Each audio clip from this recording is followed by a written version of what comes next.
Hi mga ka-island! Sa part nga po palang yan, pupunta na po ako ng school.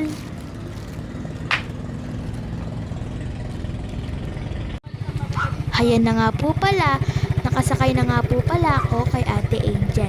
Nagbayad na nga po pala si Mama, aandar na po kami papuntang school. Nagbabay muna ako. Broom, broom, broom!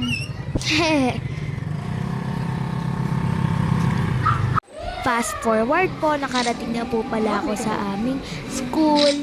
Diyan nga po pala, picture taking muna kami habang naghihintay sa iba. Dahil kokonti pa po kami.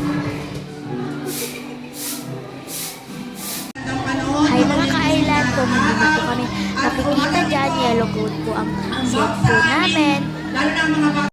Pasensya na po mga ka-island kung hindi po marinig ang boses ko. Sa part nga po palang yan, nagsasayo nga po pala kami ng sumilan. Dalawang section po pala kami, for Amethyst at for Alexandrite. Lahat nga po pala ng babae ay nakasombrero at lalaki po ay hindi. Pasensya na po talaga mga ka-island dahil hindi po rinig ang boses ko. Ayan nga po pala, nag-enjoy kami sumayaw.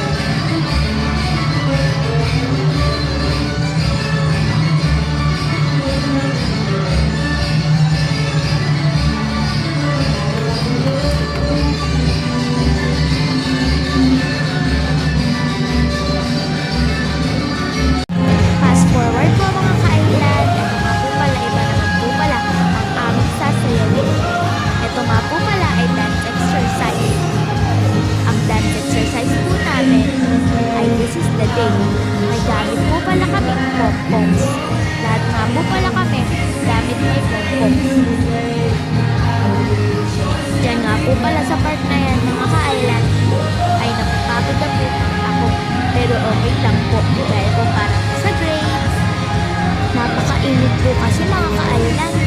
Kailangan na po ata ng aircon sa paaralan namin.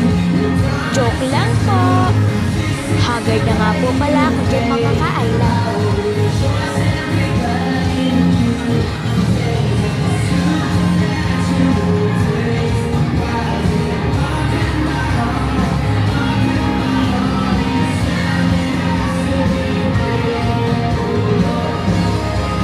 Sa part po yan ay nahuhukuan po ako ng pantalon. Hindi ko lang po alam kung anong tawag ko.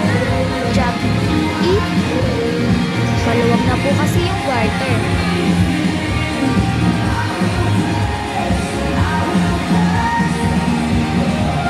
Mga ka-island,